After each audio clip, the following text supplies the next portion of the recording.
If you just had one variable to maximize for a life of flourishing, it would be the quality of your relationships. For people who are listening, success is on the balance sheet. Is this it? The 3 B's of meaning to me from the research are believing, belonging, and becoming. Accompanying this incredible growth in material wealth, there's this spiritual and psychological impoverishment. That to me is the meaning crisis. I have written the book that I've wanted to write for 20 years, and it has everything to do with finding meaning and purpose and the research around finding meaning and purpose in life. My guest today is Dr. Daniel Crosby. He's one of the brightest voices in behavioral finances. He's written several books, including my favorite, The Soul of Wealth. I highly recommend it. Get yourself a copy. You will not be disappointed. This conversation is for those of us who felt too busy, too stressed, as we explore how to find meaning and purpose in our lives, and then how we can make our money support it and not run our lives. If you're enjoying these conversations, please hit that subscribe button. Leave us a quick review on Apple or wherever you listen to your podcast. It really helps. Let's go.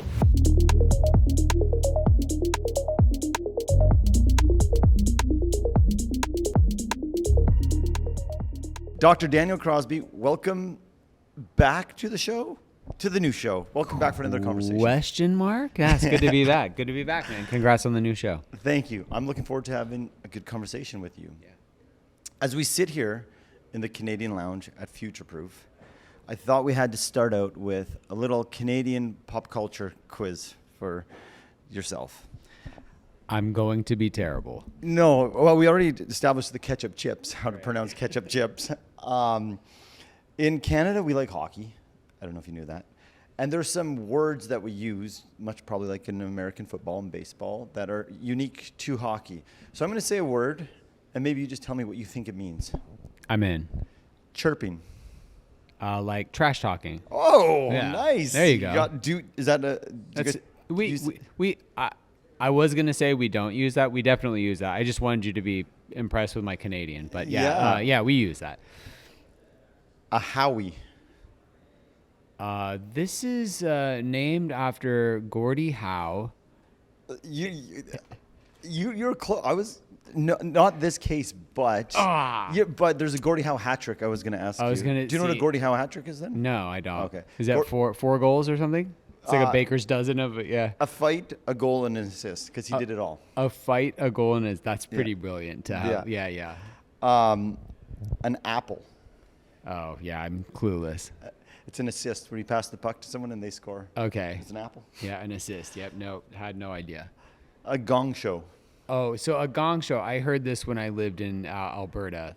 So a gong show is like, it's crazy. It's wild. You're right. Yeah. Hold on. You lived in Alberta? Yeah. I lived in Alberta. For 4 months, I lived in Calgary. Oh. I mean, is that living? But yeah, a what summer. What were you doing? I was working for ATB. I did an extended like consultancy with ATB. Shout out ATB. Nice. Love those guys forever. Last hockey one, a toe drag. Yeah, no idea. When you take the puck, put it on your toe, and you deke around a guy. Wait, do you know what deke is? Yeah, deke, like a fake out. Yeah. All right. Well, you did well. Three food ones. I mean, 50%'s not great, but let's see how we can do on the food. It's pretty good because I tried to pick some obscured hockey ones for you. Food, tortilla. Oh, God. No clue. It's a meat pie, French meat pie. Oh, it sounds good. It is very good. I'm in, yeah. Timbits. Oh, that's the little donut holes. Yes. Yeah. Nice. Yeah. I went to every Tim Hortons in Alberta. Because we did this road show, and I went all over rural Alberta, and I've eaten Timbits in every small town in Alberta. Yes. Then I was going to use double-double, but you know this then, right? Oh, it's a Tim Hortons thing. Oh, is it? I don't know it. A double-double is basically a coffee. Some people don't even know to call it coffee. They call it double-double. It's just a lot of cream and a lot of sugar and a bit of coffee. I don't drink coffee, so I'm a Diet Coke guy, so yeah. Last one, a beaver tail. Oh, yeah. It's like the fried donut, maple bar-y kind of thing. Yeah. Which we had those. I've had those in a number of, had those in Toronto, had those in, Incredible invention. Way to go, Canada. Thank you. You did well. Hey, that's not bad. Good. That's respectable. That is respectable. Yeah. So, a little bit of the Canadian culture there. I want to talk about music. Music is a big part, I think, of defining cultures. I mean, we look at generations have been like glued together with music. It seems to bind us together. I like it because it helps people talk universal truths when it might not be easy to just speak them. And it's really fun to listen to music. Yeah. If the internet is right, I heard that one of your top albums is a Canadian band, Arcade Fire, The Funeral. Arcade Fire is absolutely incredible. Yeah, it's one of my, and The Suburbs is another incredible Arcade Fire album. And I really like Neon Bible. I just really like Arcade Fire. You like it? Okay. Yeah. What about Arcade Fire? They have sort of a haunting sound, and Funerals was written at a time when a number of the band members had experienced losses, like deaths in their families. And it's just very raw. It's very honest. I'm a believer that, good music is 3 chords and the truth. Kind of like the most important thing is the transparency and the heart behind it. Funerals is an album that has that in spades. And I haven't candidly loved the more recent Arcade Fire albums, but like The Suburbs is just such a gorgeous picture of, I grew up in the suburbs in the time that they're talking about, and it's such a great reflection. And I have memories too. I think, music takes you back to a place. I was moving to the suburbs with my family, when The Suburbs came out, and I had my first child, and we're buying our first home, and we're, painting our home and fixing up our kitchen, listening to Arcade Fire. So it takes me back to that personal place too, which is, I think, what makes music so special. It is amazing how it can just transcend us back to like that point in time. I never grew up in the suburbs, but that's the song The Suburbs. Like, it's like a vivid image of what it'd like to be growing up in the suburbs. I grew up in small town Alberta. We didn't have suburbs. Well, thank you for that. Daniel, I've been following you for a while. I really appreciate the conversation that we had on the prior podcast. Our last conversation, we kind of left off talking about you going to the Philippines, I believe it was 25 years ago. Yeah. And you had mentioned how it exposed you as a young adult to just new ways of living, new ways of seeing how the world operates. And you didn't say this, but I got the sense maybe it planted some seeds that could have some transformational elements to it. If you're like me and many other people, I've been in experiences where like I go to a new environment, remove myself from the ordinary, and I'm like, that's like future-proof even. Like, this is amazing. Like I'm reborn. But then I get back to my ordinary sense of world, and it seems to be pulling me back to the way things are. I saw a LinkedIn post 25 years later, you go to the Philippines again with your child. What did you learn on this trip that perhaps started 25 years ago, but just rekindled when you were there? Yeah, it's a great question, and one that I appreciate. So I was in the Philippines, I started 27 years ago, ended about 25 years ago. I was there for 2 years. And as an American who grew up, middle class, upper middle class, to go from, my mid-sized city, the suburbs, a relatively affluent upbringing, and then to be transported to, depending on who you ask, what is the most crowded city in the world. It was just an incredibly eye-opening experience. There's lots of Filipinos in Canada. It's one of the reasons I love going there. But I think I'm not the only one who thinks this. Filipinos are some of the most joyful, kindest, friendliest people on earth. And I was so warmly received in the Philippines, and just have only good things to say about the people and the country. But I remember getting back from that time, and during my 2 years there, and you just focused on building the church. I was a missionary. You're just focused on building the church. You can't date. You can't. You wear the same thing every day. You can't date. You're not eating good food. You have a very tight stipend. I was living on about $80 US a month. And I mean, a month? Yeah. So I mean, that's 25 years ago, but still, it's not a lot of money. Our housing was provided for, so that wouldn't include our housing, but our housing was gross. Like, I mean, our housing wasn't good. But just for for transportation and food and everything, I had $80 a month, which I mean, I can barely, Here in California, is $80 a day to eat. Diet Coke at this restaurant. Yeah. I mean, it's $6 for a Diet Coke here.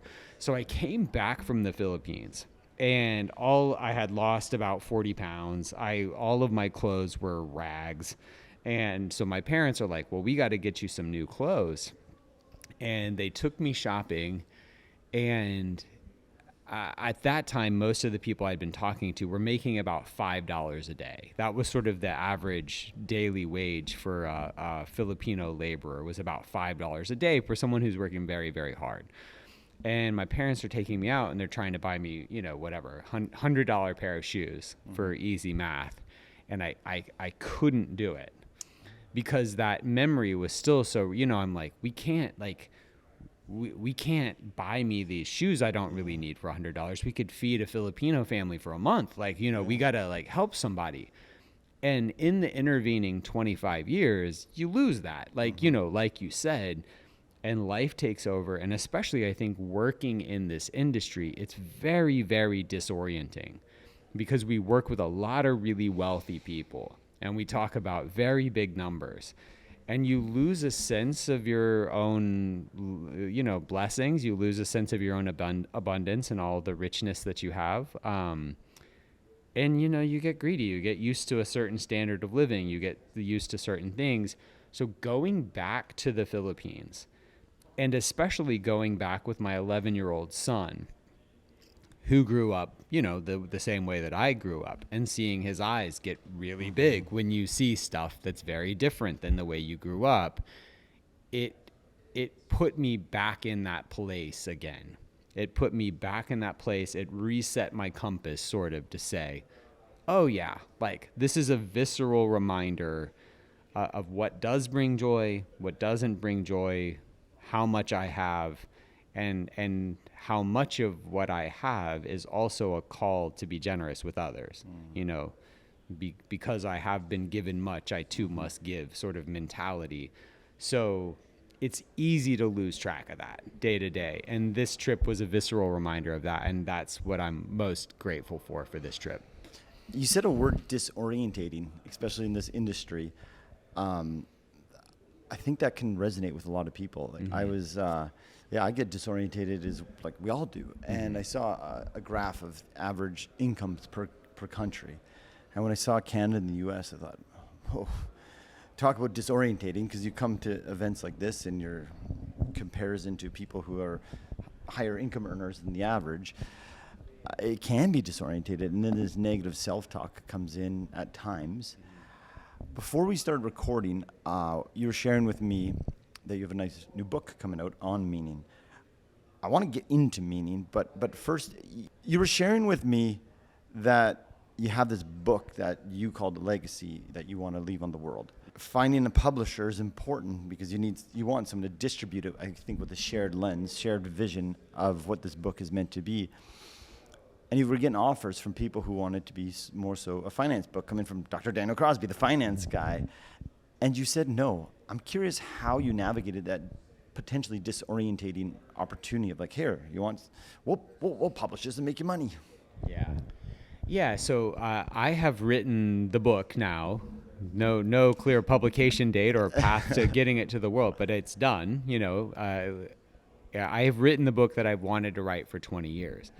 And it's a book that has nothing to do with money. And it has everything to do with finding meaning and purpose and the research around finding meaning and purpose in life. And as we were discussing, the process has been frustrating because I want it to find a good home, and I'm confident that it will. But every place I took it, they said, this isn't what we want from you. We're happy to work with you because I have a track record of success writing books about finance. And they said, if you'd like to write a finance book, we'll do a deal, but we don't, we don't want you to be the meaning guy. We want you to be the finance guy. And it's frustrating because I'm a big believer in constant growth and reinvention. And it's frustrating for me, working in this industry. You'll see people who have big exits and will make a lot of money and will have all that they need. And then, 2 or 3 months later, be back working on their next exit. And look, I don't know all of their hearts. if that's what they love most in the world, if that's their greatest contribution to the world, they should do that. But it feels like sometimes among the very wealthy, there's a lack of imagination, and money buys you freedom. That's, to me, the greatest good that money can do. Money should buy you freedom to pursue the thing that your heart wants to pursue the most. This is what I want to do more than anything. And so, I'm grateful I saved a few pennies, and so I can afford to be choosy and sit on a book and help it find the right home. But yeah, it was an interesting exercise in people wanting to put you in a box, people not wanting you to grow or be this new person. And I'm confident it'll find a good home. That confidence, I think it stems from when people watch your career, that you really have been on, you called it a journey. And I like your framing around money, is that we can use it, of course, to alleviate poverty and financial distress, but we need to know where our boat's kind of going towards an island that speaks to us. We might not know exactly, but directionally correct. And it seems like you've got some clarity around that over the years, just even say no to an offer to do a finance book. When you look at meaning, and around this meaning crisis I've been curious about, how do you think it shows up, whether it's the clients that you've seen, whether it's the people you interact with, or even yourself? When I say the meaning crisis, where do you think this stems from? Oh, that's a big question. So let me just talk about the fact that it exists. First of all, the reason I wrote my last book that is out in the world, The Soul of Wealth, is I came across this statistic that, the U.S. is about to turn 250 years old. When the U.S. was founded, 85% of the world was living in poverty. I mean, which is a staggering thing. Like, that is a staggering number to consider. That's $2 or less a day. Wow. So 85? 85% of the world, 250. So not that long ago, right? If you condense, people fight about how long humanity's been around, but this is approximately right. If you condense all of the history of humankind into a 1-year calendar, the pyramids would have been built on Christmas Day, right? So we would, like here we are on, midnight, December 31st, which is today, of course. The pyramids were built on like the evening of Christmas Day. That's how recent 250 years ago is. I mean, I don't know, whatever that makes that, December 30th, December 29th, whatever. That's how recent that was. And at that time, 85% of the world was living on what today is $2 or less a day. Today, that number is like just under 9%. So there has been for two things. For most of human history, we have just eked and scraped out enough calories and enough safety to put together 30 or 40 years of existence. And in the last 250 years, we are in some ways so lucky to be living in this time of just like enormous abundance. And the tragedy of it is that over that time, over that 250 years, we're less happy, we're less connected, we're more lonely, we're more anxious. And so accompanying this incredible growth in material wealth, there's this spiritual and psychological impoverishment. That, to me, is the meaning crisis. And it's just crazy that we haven't done a better job, when in some ways we've been so lucky to have lived through this period of great abundance. We haven't done a better job of translating that into a life of flourishing. It's wild. It's really, really wild. We have more material abundance than ever, but yet you speak to this spiritual impoverishment. That phrasing, I think, really resonates. The spiritual impoverishment. We hear time poverty, but I mean, there's something when we look at meaning crisis. There's something inside. I was sharing with you that I had Dr. John Verhage on the podcast, and his life work has been around this idea of the meaning crisis, and he was sharing with me, and this is more so, I want to hear your thoughts as a question, but he was sharing with me that through most of that time period that you explained, humans focal point was community, connection, rituals, traditions, whether that's through philosophies, religion, some sort of shared belief. And the secular Western world kind of like, I don't know, did its own thing and kind of left some of them behind. And he says that the crux of this meaning crisis is coming from that we're living unconsciously in this shallow first world. Their self-deception is just constantly in our face. We're so busy, not connected, feeling lonely that we can't see beyond ourselves anymore, the greater good. And he really thinks that whether it's a religion, faith-based philosophies, that is what can help. He didn't say eradicate. Help us on this meaning crisis. What's your thoughts on that? So I hope you like this as much as I do. I just sent you some sample chapters from my book that's hunting for a publisher. But when I told people that I was writing a book on finding purpose in life, people would sort of chuckle and go like, really? And you're like, no, yeah, seriously. It's like you chuckled. It's my whole life's work here. Yeah.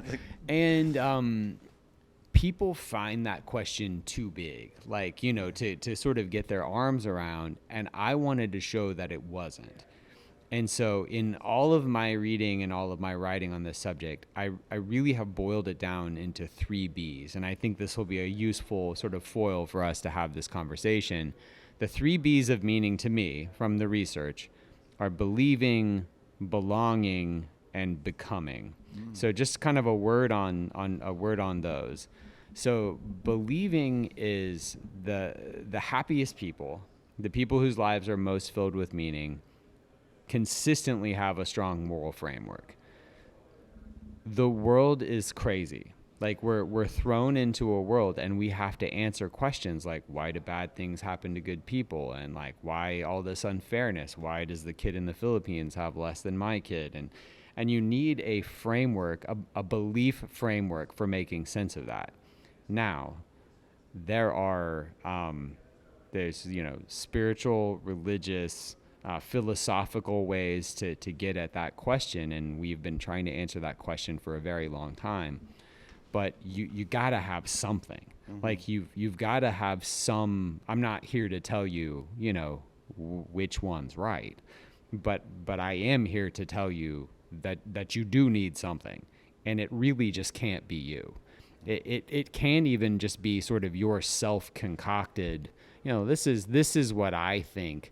That tends to be thin broth. Like you need to believe in something. We tend to be too selfish, too self-serving, too overconfident when we try and sort of cook up our own reasons for being. So you need to believe in some sort of map of the world. And the research is very clear on that people who have a belief system are much happier than those who don't. You can think it's stupid or antiquated, but the research, Rory Sutherland, who I just love, just a behavioral science wizard and as applied to marketing, he talks in his book Alchemy, and he's like, look, I am an atheist, like through and through.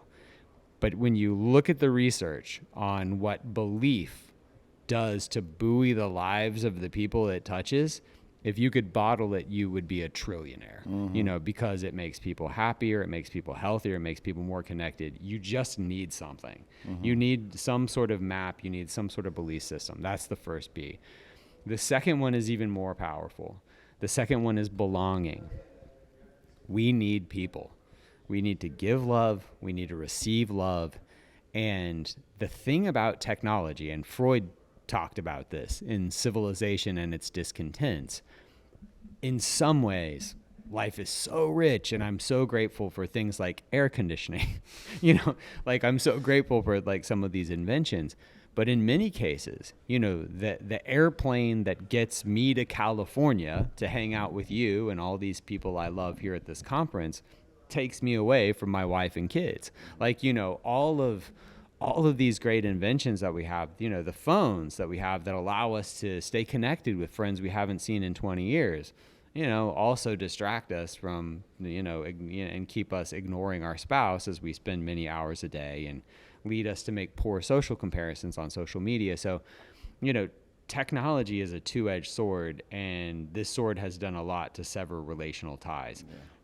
If you just had one variable to maximize for a life of flourishing, it would be the quality of your relationships. And a lot of people aren't maximizing for high quality relationships. So, first we've got belief. Next one is belonging. The third one is becoming. We need a bright sense of who we could be. We need goals. We need to be working towards something. We need to be growing and stretching. It becomes profoundly easy, if we're looking for sources of the meaning crisis, right? There's been a massive fall off in organized belief. Mm-hmm. The fastest growing, and look, I would be the very first person to tell you that a lot of times organized religion has been its own worst enemy. A lot of the trust that's been lost in various institutions of faith has been lost for very legitimate reasons. Like, the people who have left that behind have had legitimate gripes, but the fact is it's dying. Mm-hmm. And the fastest growing group, the fastest growing religion in the US right now is what's called the nuns. That's not like a Catholic nun. That's the people who are sort of vaguely spiritual but non-religious. They don't have a real well-defined belief system. Why are they called nuns? Nuns, N-O-N-E-S. Like none, no religion. Yeah. So the nuns are the fastest growing, quote unquote religious group in the country. Go to belonging, right? We're more isolated than we've ever been. We're more scattered from our family and friends than we've ever been. And then you go to becoming, right? This sense of growth and this sense of achievement. It becomes very easy in modern life in some ways to just kind of tread water. We used to have to work a lot harder. We used to have to strive to survive. And now for many of us, it's pretty easy to get kind of a quote unquote email job and, make enough money that you don't starve and you can watch your football games on Saturday. And that's it's where a lot of people stop. So if you look at those three things as being sort of the pillars of flourishing, like I do, you can quickly point to reasons where, places where those things are being eroded and see why we're not doing so hot. Hi, it's Sean. I know I'm breaking into the conversation just for a moment. There's good reason. If you're here, it means you care about living with more purpose, more meaning, and deeper connection. And that's exactly what the You Potential podcast is all about. When you hit that subscribe button, conversations like this, the ones that challenge you to think differently and open to new possibilities, keep showing up to you every week. And when you share this episode with someone you care, you're not just passing along a podcast. You're giving them a chance to reflect, to grow, and maybe even to reimagine what a good life can look like for them. So please take a second, subscribe, share it with a friend. Let's spread the conversations that truly matter. Now back to the show. I really like your framework. I'm familiar with Dr. Michael Steger's framework of meaning, and that's, the similar lines where there's significance, coherence, and purpose. Yeah, I drew on his work heavily in that. But it's fantastic stuff. You know what's interesting, though, as Verhage said, what is missing is like a spiritual aspect, and that's, I think, where you're coming in with the believing. And he's like, I'm not painting his Verhage against Steger, but he's saying more only the scientific lens is dismissing the power of religion, which I don't know enough about it, but it's hard to scientifically study the power of religion, like you kind of allude to with belief. But I know, the hardest times in my life, if I didn't know what I was believing in, Daniel, but I was believing in something that it just had to get better. And even having that belief, I didn't even know what I was believing at, was powerful for me. And you talk about belonging. Who on their deathbed, no one says that they wish that they didn't spend as much time with family or friends. So I really like these 3 Bs and the believing part. And I like how you believe in something. Yeah. It's, I'm going to mess this up. I think it was Wittgenstein who said this. It was some philosopher. They said, look, what's the meaning of life? Like, how do we find the meaning of life? And he said, spend more time in graveyards. That was his answer. Yeah. And what's fascinating is if you go to a graveyard and you look to your point about relationships, if you go to a graveyard and look at the headstones, it says beloved mother, trusted friend, like loving brother. I mean, our relationships are so front and center when life is accounted for, right? When all the shooting's over and all the dust clears and your life has been lived, the thing you're remembered for, my tombstone will not say New York Times best-selling psychologist. It will say, father and husband. And so I think it's worth asking ourselves, am I spending more of my time and energy on trying to be an author and a psychologist, or am I trying to spend more of my time and energy on being a father and a husband? And, don't love the answer sometimes. Mm-hmm. Yeah, it's an important question, though. And it's good that when we don't love the question, because it allows us to course correct. Yeah. How do you wrestle with because there's twofold. I have two kids too, and I just adore being with them. They're the best thing in the world. And I agree, I want my tombstone to say, I'm stealing this from a guy named John Vroman, but he calls it front row dad. Not stealing, borrowing. But yet our kids watch us. I remember watching my dad. He was a hockey coach, believe it or not, a Canadian guy, hockey coach. But I remember him working hard, and my mom was a principal and working hard. They made the time for us, and I think there's some guilt sometimes I have, and I know other parents that, I should be spending more time.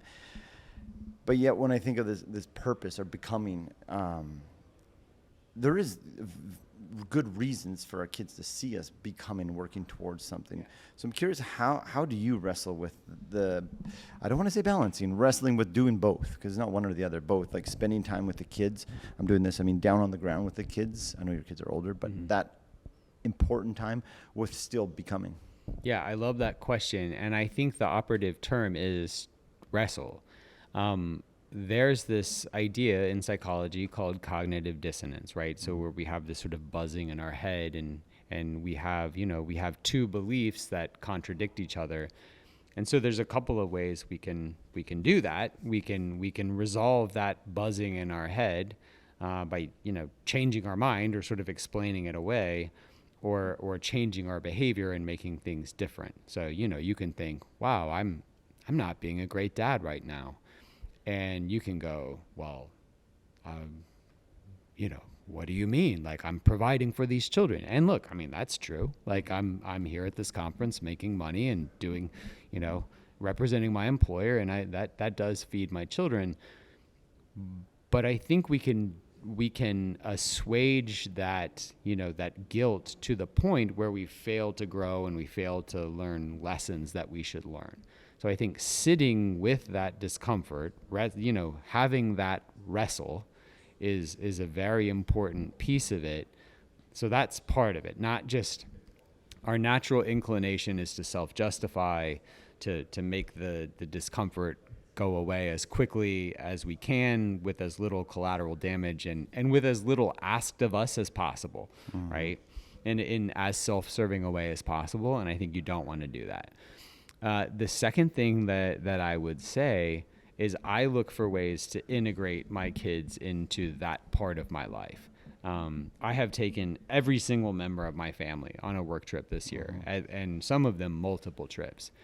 And it's funny, sometimes when I show up to, a conference with a 9-year-old girl and I'm like, hey, she's just going to sit in the front row while I do my thing. And then afterwards, we'll come say hi to everyone. And the thing that I found, without exception, I've done this for many years now, without exception, people are happy that they're there. People miss their own families. They're happy to see you trying to do your best and integrate work and life in a meaningful way.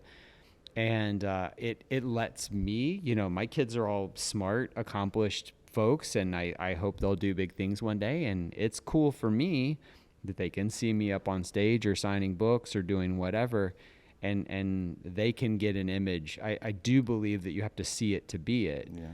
And it's I think good for me and for my children to see me in a professional light and not just as their schmucky dad. So some people do like to listen to me, kids. And so, I think it's good for both of us. So sit with that discomfort long enough to learn and grow from it is the one thing, and look for ways to integrate. I'd say sort of unapologetically integrate your family into your professional life. I love that. What's it like when you're on stage and you catch a glimpse of your child looking at you, like you catch eyes? Oh, it's awesome. And I tell them, I say, look, we're gonna talk about this. So, I want you to listen. And I'm lucky. My kids are well behaved and sharp. But I've had really wonderful conversations with my kids, and at lunch afterwards, say, hey, what did you learn from what Dad was talking about? How can you apply that to your life? And it's a special conversation. And I really cherish those moments. And I know they do too, and it's good practice for them too. They get dressed up. They have to look people in the eye, shake their hands, be respectful.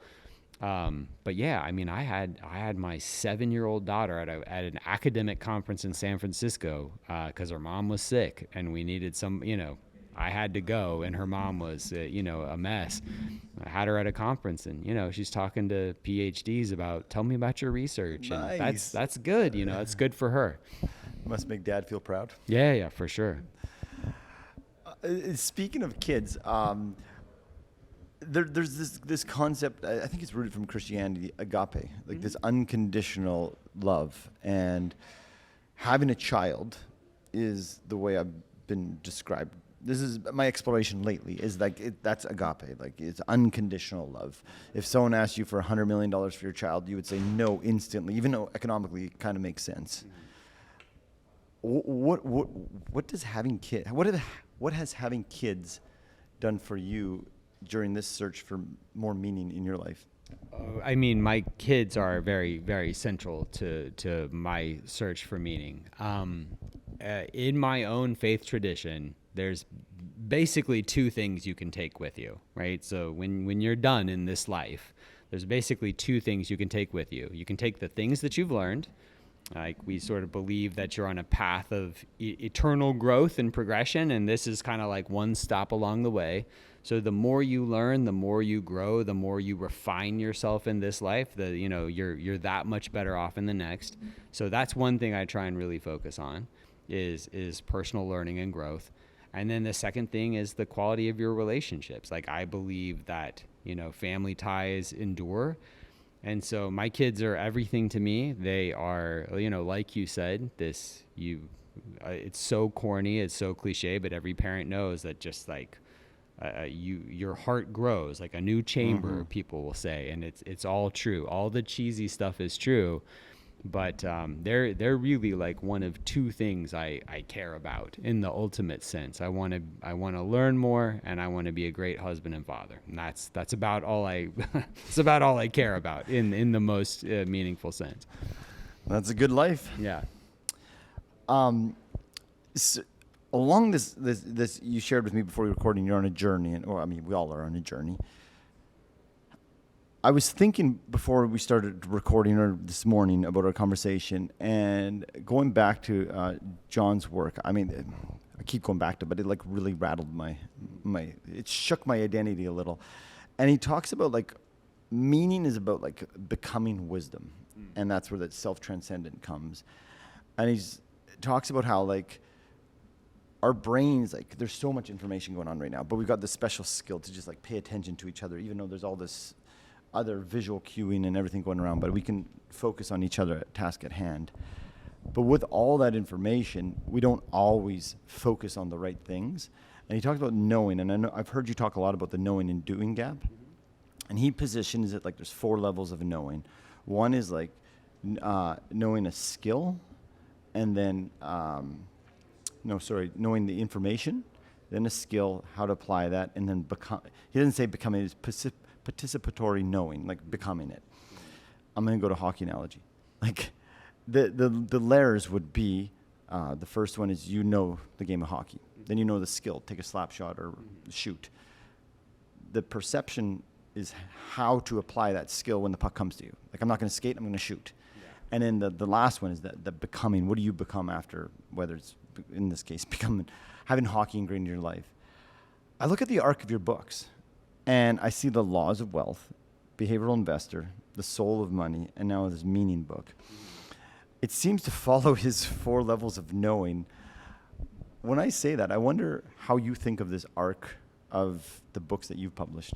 Yeah, that's really nice. I was working on my slap shot there for a minute. No, but no, that's I think exactly right. And if you look at the early, the Laws of Wealth in particular, the Behavioral Investor, those were books that I wrote. They're very tactical, and by the way, I'm still proud of them. I still think they're like they stand up and the information still holds.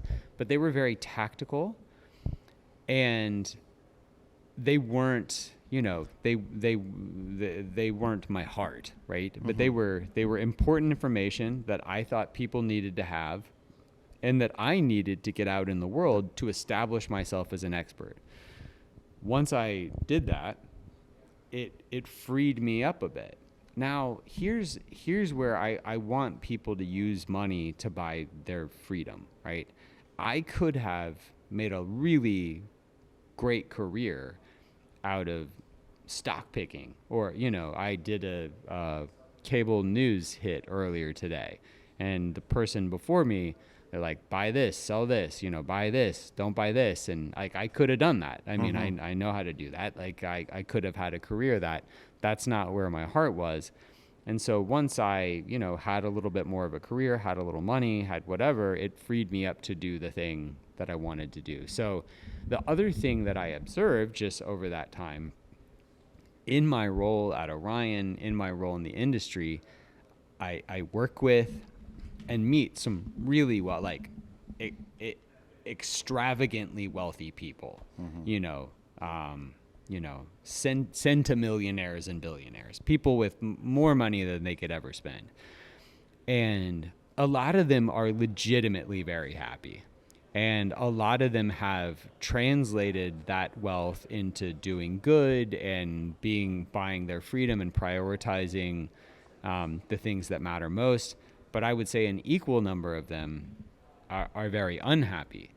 And that would surprise a lot of people if they could see their checking account. If they could see how much money they had in the bank, I think they would be quite shocked that their personal lives are kind of unraveling, or that things aren't great for them, and that they're profoundly unhappy and unfulfilled. And so the reason I wrote The Soul of Wealth, and now this, to be named meaning book, I'm calling it the Meaning Manifesto currently, but the reason I wrote these two is I just saw that statistic that I talked about. We're all striving for this money because I think we think of it as sort of liquid happiness sometimes, and it's not. I've never heard that. Liquid happiness. Yeah, it's not. It's not liquid happiness. It's easy to count. It's easy to strive for, but there's things it can do and there's things it can't do. Mm-hmm. Yeah, I mean, we touched on this already, and I've had lots of conversations with people about money and happiness, and especially people who came from poverty. They're like, I'll tell you one thing, money buys me happiness. Mm-hmm. But you've touched on this already, and it just seems like we get confused after that, whatever the threshold is to provide us with security, that it is going to be liquid happiness. And the Meaning Manifesto, or to be named, seems like it can be a great manifesto or guide for us to utilize our money in ways that, we'll look back and be like, hey, I did live a pretty damn good life.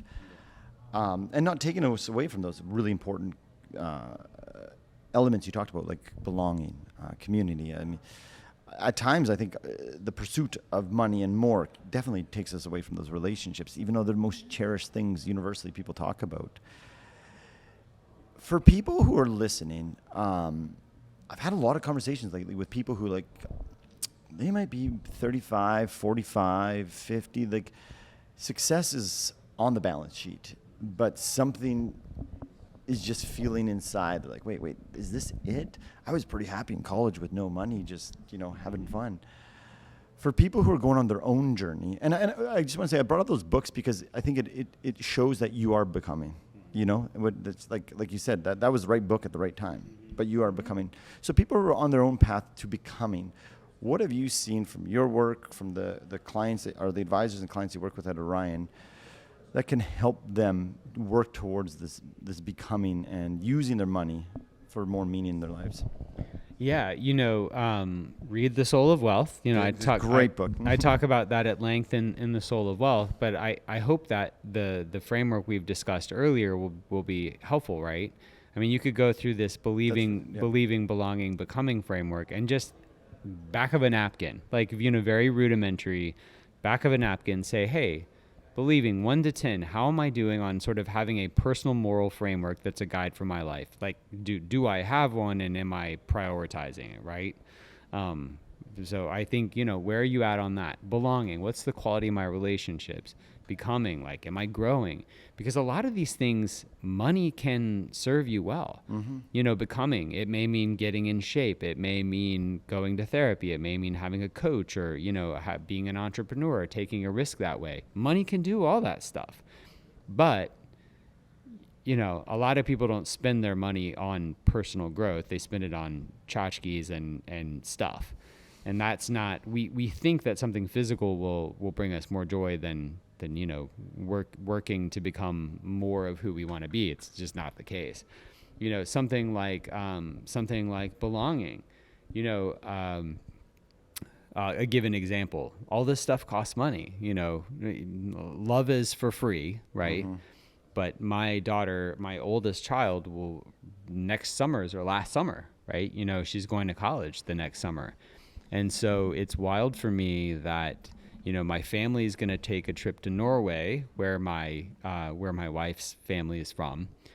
And all 5 of us are going to go to Norway and visit the motherland. Like, that's going to be awesome. It's very expensive, right? I mean, one of the most expensive countries in the world. The tickets aren't cheap.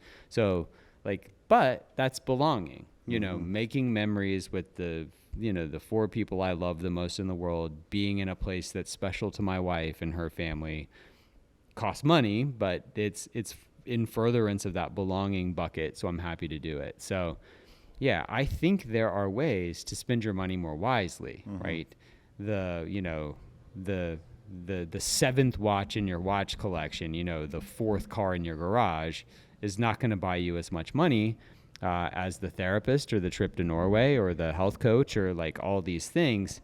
It's just what the research shows us, and what thousands of years of wisdom show us as well. Daniel, thank you for that answer. And my own deep curiosity is really coming out here. And I feel like that was almost a redundant question, but there was a nuance that I took out of your answer. And it's going back to the 3 Bs, is with that belief, belonging, and maybe even in that order, we start to become. And that really informs how we can use money to potentially get liquid happiness then.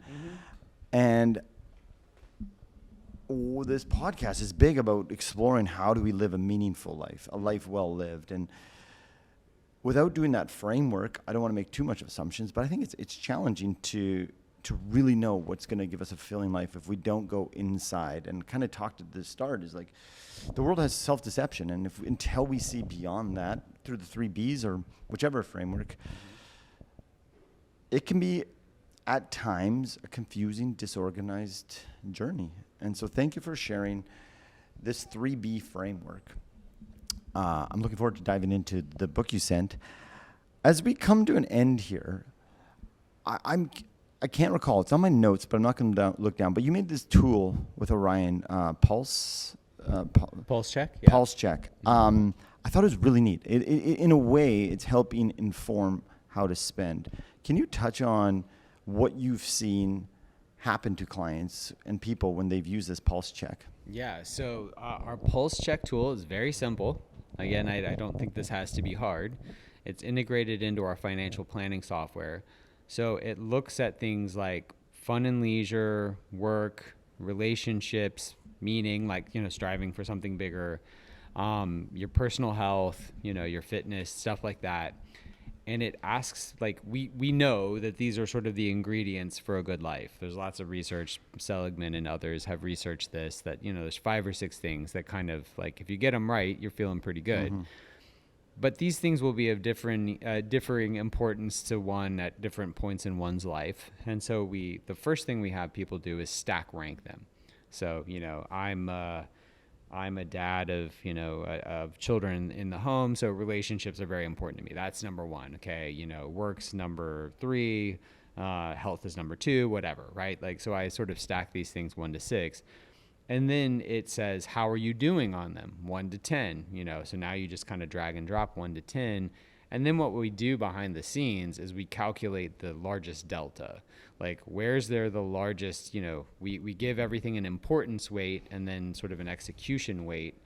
And we calculate the largest delta, the largest gap, and say, where does this person really value doing well, but they're not there yet? And then we articulate that to them and we say, hey, looks like, be a lot happier if you worked on your relationships. And then we said, would you like to set a financial goal there? And you can set a financial goal, or just you can set a goal. Maybe your goal is, I want to make sure I tuck my kids into bed every night. That's free. Okay, so that's your goal now. But your advisor is going to follow up with you and say, hey, how you doing, man? Mm-hmm. Like, here's your portfolio. Are you tucking your kids into bed at night? And it's a switch up, right? It's a switch up for advisors. But some of the goals are free, right? Some of it's read Harry Potter with the kids, tuck the kids into bed, go on a walk with my spouse, like whatever. That stuff's free. But sometimes it's go to Norway. And if it is go to Norway and there is a fee associated with it, we have financial planning tools where we can plug and drop that in there and make it happen. So it's been a blast. It's been super cool. And again, it takes like under 3 minutes to sort of articulate here's what matters, how you doing, where would you like to set a goal? And for the advisors that we serve, how much are you going to love your advisor if she is helping you to, deepen your relationships with the people and things that matter most in your life? It's crazy. So well done. Yeah. I think back when I got trained as a CFP, my tool was a red bar graph saying, you're in trouble. Right. You're going to die. You're not going to hit retirement. You're gonna So really, I think that's so awesome, especially including the tucking in the bed. The other night, I found myself, I don't know what I was doing, but I was putting my son to bed and trying to hurry the process up. Yeah. And he's 9, and he doesn't always ask for this, but he's like, he just wasn't feeling well that day. He's like, Dad, can you just sit here and hold my hand? I'm like, oh yeah, of course I can. I got all the time in the world, but like, it's free, but wow, does that feel good? Yeah. So Daniel, I appreciate this. I have a question here as we close out. Along this journey, Daniel's been on finding meaning. If I asked, who is Daniel Crosby? How could you answer that question? Yeah, so I would go back to those two things again. I'm a lifelong learner and a husband and a father. Like that yeah. At the end of the day, I want to learn something new every day, and I want to strengthen those ties with the people I love the most. And like beyond that, the rest is sort of immaterial. I like that. It gives you guiding principles, and we do well with principles. So the last question I've asked everyone is, let's imagine you're at the end of life. You may have already kind of answered this, but you decide to write your children a letter on what you learned was a key to live a meaningful life. What would be a theme to that letter? I actually did this. I was very honored. I got asked to speak. I'm trying to remember the name of the video now, how I named it, but I got asked to speak. This is probably 15 years ago. At a Pride Month event at NASA. So they don't often let straight guys speak at Pride Month at NASA. Like straight white guys are not getting this call a lot. And so I was really honored to be included. And I was like, what am I gonna say? And the thing that I did was I ended up writing a letter to my daughter, and so just and sort of sharing what I had learned about life, and a lot of it was just treating people kindly and learning that differences strengthen us and things like that. But just really like putting love first and putting people first, that would be the number one thing. And this is sort of sterile, but the research does back that up.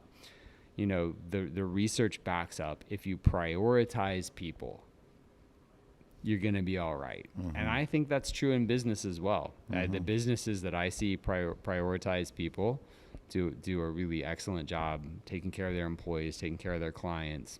Prioritize people would be my 2 words as I fade away. Thank you for sharing that. Thank you for your time today. I know you're a busy guy. I really appreciate it. My pleasure. People know where to find you, but is there anywhere specific you'd like people to find you? Yeah, go check out The Soul of Wealth. Listen to the Standard Deviations podcast. And I'm on LinkedIn, Daniel Crosby, PhD, and on Twitter at Daniel Crosby. I've been really enjoying these dives into meaning of the podcast this year. Good. Thank you so much. Appreciate it. Yes, sir. Thank you for tuning in to this week's episode of the You Potential podcast. I always love having conversations with Dr. Daniel Crosby. He's got a wonderful way of highlighting the importance of finding meaning in our lives. At times, myself included, we get distracted with trying to grow our careers, trying to grow our businesses, trying to grow our bank account. While those things are important, it can't come at the cost of finding meaning in our lives, having those meaningful conversations, doing that meaningful work, spending our time on meaningful things. My question this week is, who are you becoming? And are you spending your time and money on becoming that person? Because sometimes it's not the answers, but the questions that provide us with the most insights. Please subscribe to the YouTube channel, go to your favorite podcast app, subscribe, leave us a review. We really appreciate it. Until next week, take care.